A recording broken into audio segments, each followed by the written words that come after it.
반갑습니다. 물류관리론 4-1 물류비 관리에 대해서 수업하도록 그렇게 하겠습니다. 물류비 관리 부분은 상당히 방대한 내용인데요. 여기서 세부적인 내용을 하나씩 찾아보도록 그렇게 하겠습니다.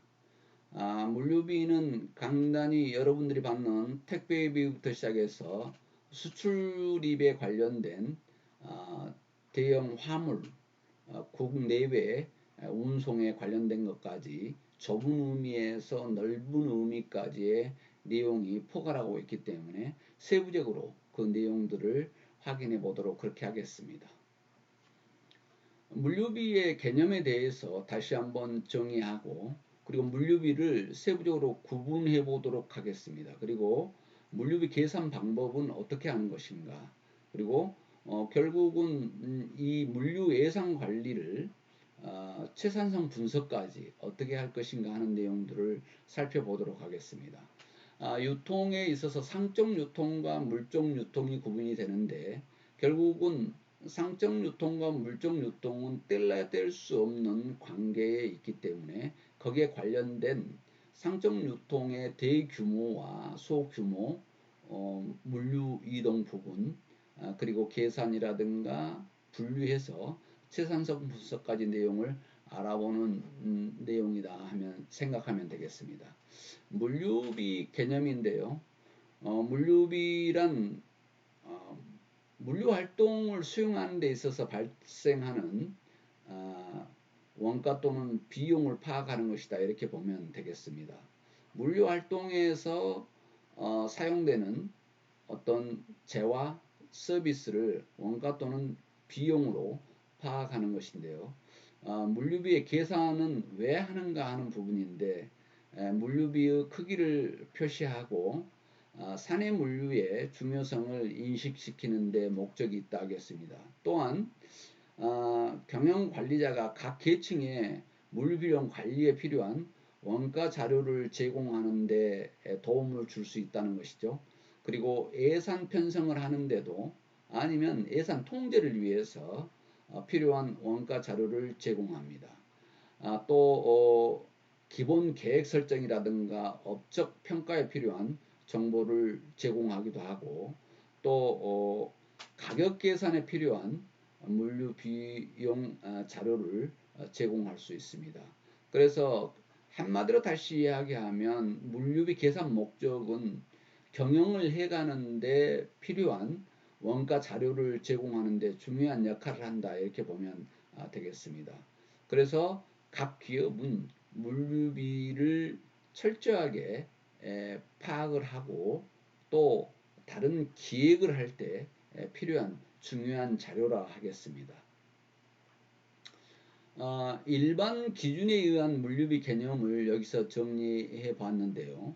물류비 분류 체계는 비목별로 세부적인 내용이 있겠습니다만, 영업별, 기능별, 그리고 지급 형태별, 세목별, 조업도별 다양하게 이 내용을 구분할 수 있습니다.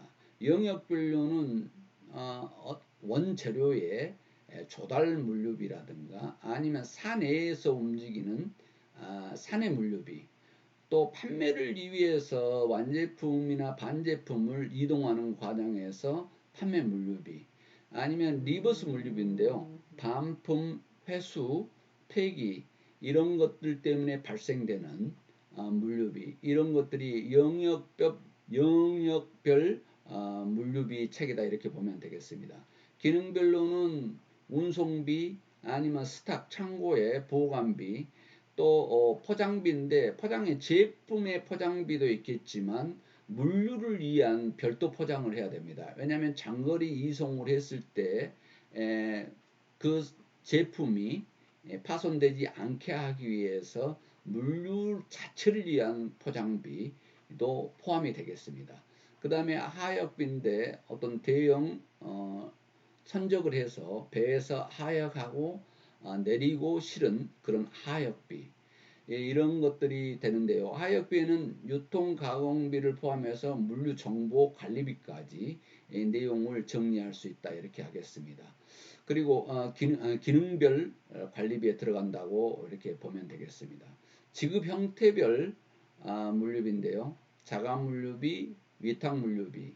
이 내용은 자체적으로 물류를 운영하고 있는 자가물류비가 있을 수 있고, 또 개중에는 자가물류를 하는 과정에서 어느 부분은 위탁을 맡기는 경우가 있는데요. 이런 지급 형태별로 위탁물류비가 있을 수 있겠습니다. 예를 들자면 직영물류를 할 것인가 위탁을 할 것인가 하는 내용인데요. 직영을 위탁을 한다 하더라도 직영으로 어느 선까지를 물류를 하고 나머지를 위탁을 할 것인가에 따라서 차이가 있을 수 있다 하겠습니다. 세목별로는 재료비도 필요하겠지만 사람이 하는 일이기 때문에 농업이 그리고 기타 경비 아니면 거기에서 소요되는 이자까지가 세목별로 해당이 됩니다.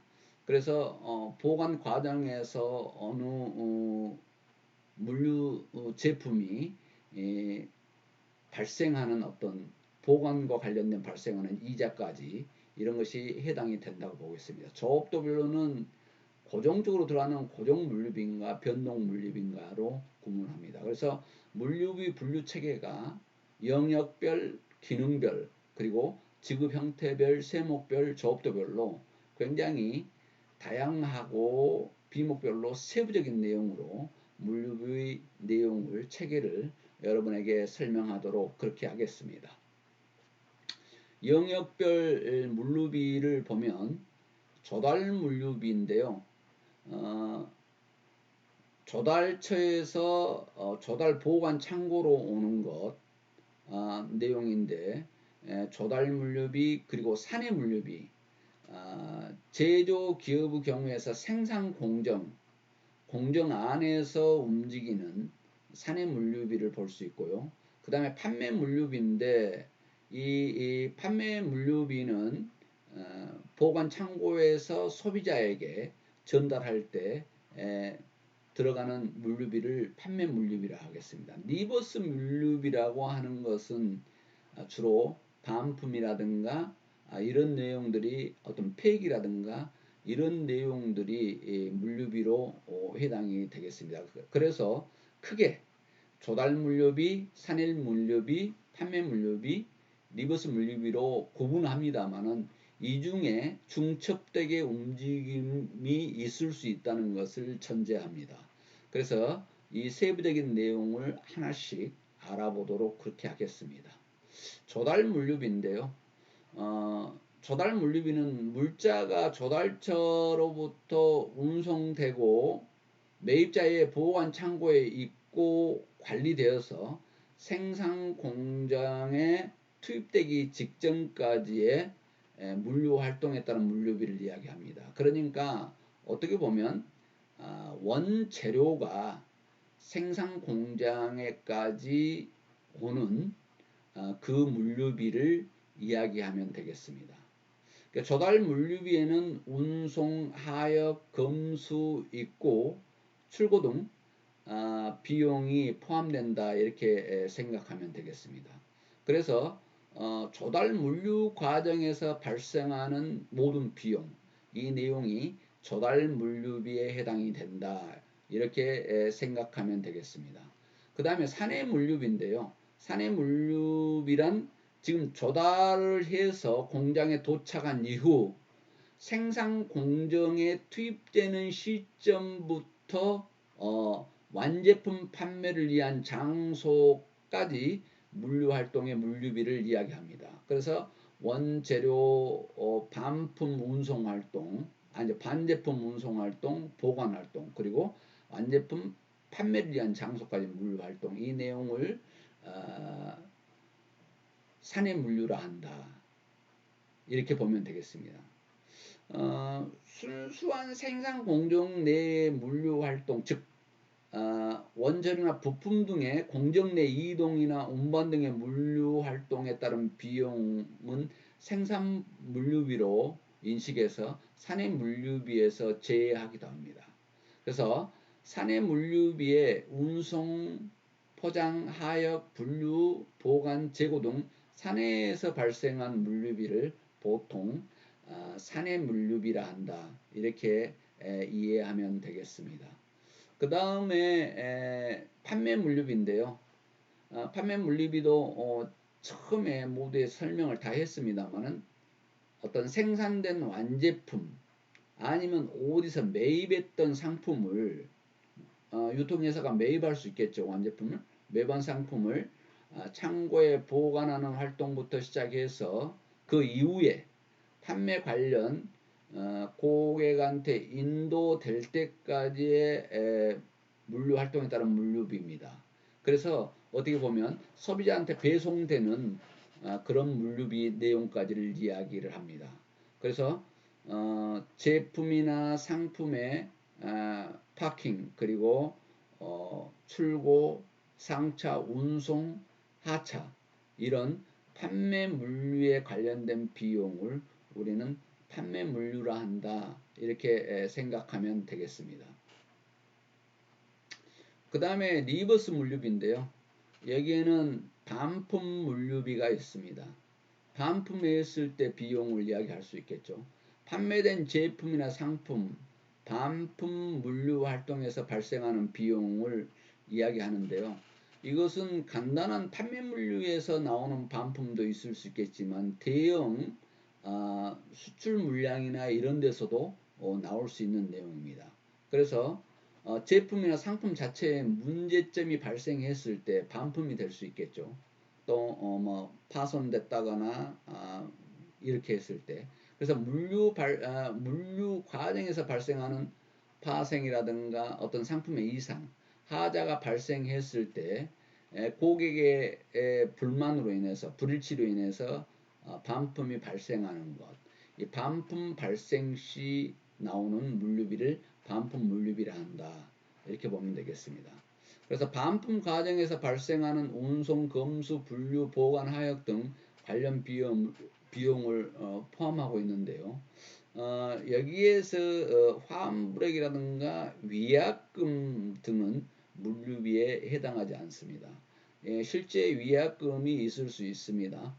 왜냐하면 제품이 도착이 돼서 충분하게 활용하지 못했을 때 어떤 약속했던 내용의 위약금이 발생할 수 있습니다. 이 내용은 위약금은 별도로 구분한다 이렇게 보면 되겠습니다. 순수 반품 물류비를 우리가 여기서 이야기하고 있다 생각하면 되겠습니다. 두 번째는 회수 물류비인데요. 팔레트라든가 컨테이너 등과 같은 빈 물류 용기를 이야기합니다. 빈 판매 용기 회수 및 재사용 비용을 말하는데요. 보통 청량음료라든가 주류라든가 이런 업종에 따라서 회수 물류비가 있죠. 그래서 이 상품을 파손되지 않게 팔레트를 제작을 했거나 어떤 컨테이너를 제작을 했는데 이미 배송을 하고 나서 빈 물용기 이걸 회수하는 것을 회수 물류비라고 합니다. 이런 물류비가 지금 대형 물량 이동에서만 나왔었는데 요즘은 상점 유통 판매 물류 상황에서도 회수 물류비가 해당이 됩니다. 예를 들자면 여러분들한테 쿠팡의 예를 들었는데 신선식품을 보내는 과정에서 냉동식품이나 냉장식품이 안전하게 보관되기 위한 포장물을 아이스 포장물을 보내온데 나중에 다시 그걸 회수해 가죠. 쿠팡 같은 경우가 그런 경우를 제공하고 있는데요. 이런 것들이 다시 회수해 갈 때 들어갈 수 있는 비용도 회수 물류비다. 그래서 이 내용이 컨테이너라든가 대형 팔레트 이런 것에만 적용이 되는 줄 알았는데 오늘날에 있어서는 일반 소비자의 간단한 배송 물류에서도 이런 회수 물류비가 추가해서 비용이 발생될 수 있다는 것을 설명하고 있습니다. 그 다음에 세 번째는 폐기 물류비인데요. 파손 또는 진부화된 제품 그리고 포장 용기 이런 것들이 폐기 물류 활동에 발생하는 물류비를 말합니다. 어떤 것은 파손이나 진부화된 제품이기도 한데 포장 용기 이런 것들을 폐기하기 때문에 폐기하는 데 물류비가 해당이 되는데요. 이런 것들은 소멸해야 될 상황으로 의미되는 것들, 이런 데서 발생되는 물류비를 이야기합니다. 자, 그렇게 해서 지금 리버스 물류비에 대한 세부 내용을 설명을 했는데요. 예전에는 반품 물류비는 그렇게 문제가 되지 않는 걸로 해서 도외시했으나 지금은 리버스 물류비, 이 내용들이 상당히 다양해졌다. 반품 물류비부터 회수 물류비부터 폐기 물류비까지를 가상하지 않으면 안 되는 상황이 됐다는 것을 여기에서 알아볼 수 있습니다. 자, 그 다음에 기능별 물류비를 보는데요. 물류 기능이란 부가가치가 높은 활동을 의미하는데요. 그러니까 기업이 가치 창출을 하기 위해서 꼭 필요한 부가가치가 높은 활동을 의미하는데, 물자를 이동 보관하는 일련의 부대 활동을 이야기합니다. 물자를 어디에 이동시키거나 보관할 때 일어나는 일련의 부대 활동을 물류 기능이라 한다. 그래서 운송비, 보관비, 포장비, 하역비, 물류 정보관리비, 이런 것들이 기능별로 구분할 수 있습니다. 자, 물류비는 물자 유통비가 있는데 이것을 기능별로 구분을 했는데 운송비, 포장비, 보관비, 하역비 이렇게 구분했어요. 그리고 물류 정보관리비, 왜 그러냐면 물류 정보를 요즘은 시스템화해서 관리하는데 들어가는 비용들이 있기 때문에 물류 정보비와 물류 관리비가 여기에 추가로 포함이 된다, 이렇게 보면 되겠습니다. 운송비는 자가 수송을 할 것인가 지불 수송을 할 것인가 하는 부분이고요. 그 다음에 보관비 같은 경우는 자가 보관인가 지불 보관인가, 그리고 하역비는 하역한가 아니면 유통 가공을 하는 것인가 하는 부분에 따라서 물자 유통비를 기능별로 이렇게 구분을 해본 것입니다. 왜 이렇게 구분을 해야 되냐면 좀 더 세부적으로 발생된 요인들을 해야만이 경영 합리화, 물류 합리화를 위해서 중요한 내용의 의사 결정과 앞으로 계획을 세울 수 있는 내용들이기 때문에 이렇게 기능별 물류비를 구분해 봅니다. 자, 기능별 물류비를 다시 한번 세부적으로 살펴보도록 하겠습니다. 여기에 운송비가 있는데요. 물자를 물류 거점간 또는 소비자에게 이동시키는 활동에서 소비된 비용을 이야기합니다. 그래서 제품의 효용을 창조하기 위한 목적에서 발생이 되는데, 운송비는 거점 간 이동이라든가 소비자에게 이동시키는 비용, 이걸 운송비라 한다, 이렇게 보면 되겠습니다. 수송비는 물류 거점 간 이동 활동에 소요되는 비용을 이야기합니다. 그래서 소비자한테 가는 것은 주로 운송비라고 하고, 수송비는 주로 사내 물류비에 해당이 된다, 이렇게 보면 되겠습니다. 그래서 굳이 운송비와 수송비를 구분한다면 수송비는 물류 거점 간 이동 활동에 소요되는 비용인데요. 그래서 사내 공장이라든가 창고라든가 사내 물류센터, 지점, 이렇게 해서 거점과 운송에 발생이 되는 것을 수송비라 한다. 그 다음에 배송비라고 주로 우리가 이야기를 많이 하는데요. 이건 소비자에게 배송시키는 활동에서 소요되는 비용을 이야기합니다. 그러니까 운송비와 배송비는 그러면 구분을 한다면 어떻게 합니까 하는 부분인데, 소비자에게 이동시키는 활동인데 예를 들어서 도매점까지 소매점까지의 이동시키는 내용이 되겠죠. 그런데 배송비는 수요자한테, 실제 실수요자한테 배송시키는 활동이라고 구분하면 되겠습니다. 그래서 보통 배송비는 판매 물류비라고 이렇게 이야기하는데요. 고객으로부터 판매된 상품이나 반품이나 회수 등에 발생한 비용을 이야기합니다. 그래서 배송비는 수요자에게 배송시키는 활동이다. 그럼 운송비하고 어떻게 구분이 됩니까? 여기는 소비자에 대해 이동시키는데 도움을 주는 것은 도움을 주기 위해서 이동하는 것은 운송비에 해당이 되고요. 배송비하고 굳이 구분을 하자면 배송비는 실수요자에게 배송시키는 활동인데요. 여기에 배송이라든가 반품 회수 내용까지가 해당이 된다. 이렇게 보면 되겠습니다. 비슷한 말 같고 유사한 말 같은데 굳이 여기서 지금 운송비를 구분을 해놨어. 운송비, 수송비, 배송비 이렇게 구분을 했습니다. 그 다음에 보관비인데요. 보관은 주로 창고에 보관하는 경우가 대다수라고 봐야 되겠죠. 보관비는 물자를 창고 등 관심시설에 보관시설에 보관하는 활동에서 소비되는 비용을 이야기하는데요. 여기는 창고에 보관하는 동안의 시간에 의한 제품의 효용을 창조하는 데서 발생한다 이렇게 보면 되겠습니다.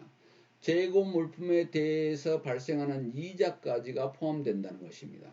그래서 보관비는 보관에 소요되는 비용뿐만 아니라 거기에 입고되어 있는 동안에 발생하는 제품의 금액에 대한 이자까지를 포함하고 있다는 것을 우리는 이해를 해야 됩니다. 보관비 이렇게 하면 전공자가 아니었을 경우는 보관하는 비용인가 보다 이렇게 했는데 우리는 전공을 했기 때문에 조금 세부적으로 들어와서 재고 물품, 창고에 보관되는 재고 물품에 대해서 발생하는 이자까지를 포함하고 있다는 것을 이해했으면 좋겠습니다. 재고 물품, 재고라는 단어는 우리가 밖에서 사회적으로 통용되는 단어는 안 팔리는 고 남은 것을 재고라고 생각을 하는 경우가 많은데요. 이건 사회적인 언어의 이해라고 생각하고요. 우리가 지금 전공에서 보는 재고는 가지고 있는 상품을 재고라고 보면 되겠습니다. 그래서 이것을 안 팔려서가 아니라 팔기 위해서 가지고 있는 재고 물품이라고 하는 것을 이해하는 것이 여기에 더 맞다 이렇게 보면 되겠습니다. 그 다음에 보관비인데요. 보관은 제품을 창고나 물류센터에서 보관하는 데 소요되는 비용을 이야기합니다.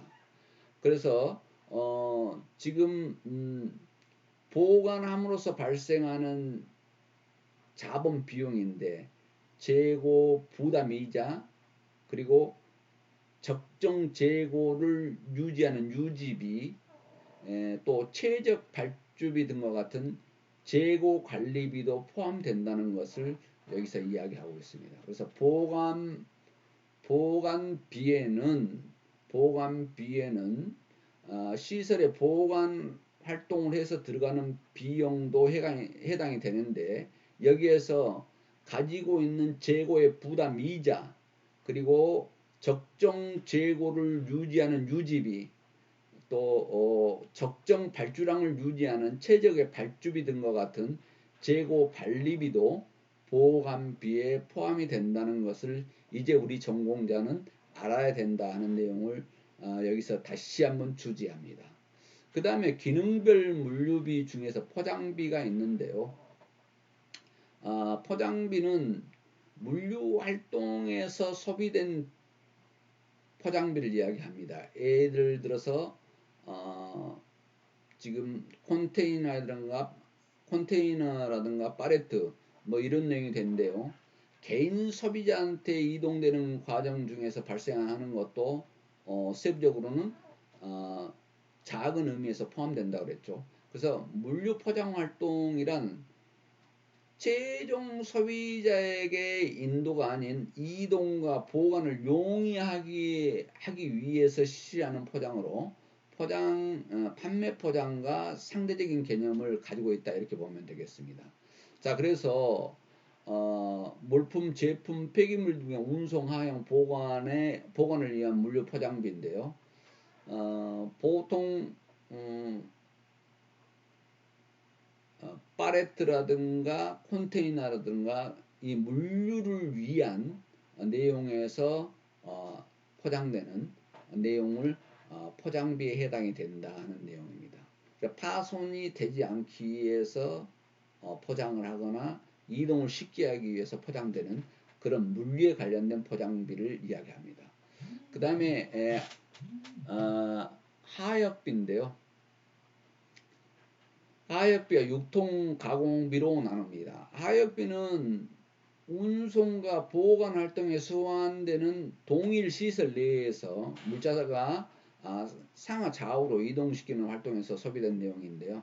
예를 들자면 큰 배에서 하역을 하거나 큰 배에서 물품을 내리거나 선적을 할 때 이루어질 수 있는 그런 내용을 이야기합니다.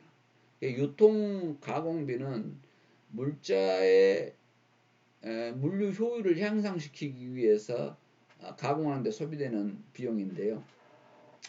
반조립품으로 와서 완조립을 하거나 거기서 재가공을 하는 일부 가공을 하는 가공비를 이야기합니다.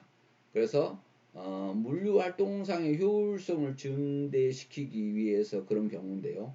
이런 경우는 대형 크기 내용을 한 번에 선적해 올 수 없기 때문에 큰 단위의 부품별로 왔다가 여기서 완제품을 조립하는 경우를 이야기합니다.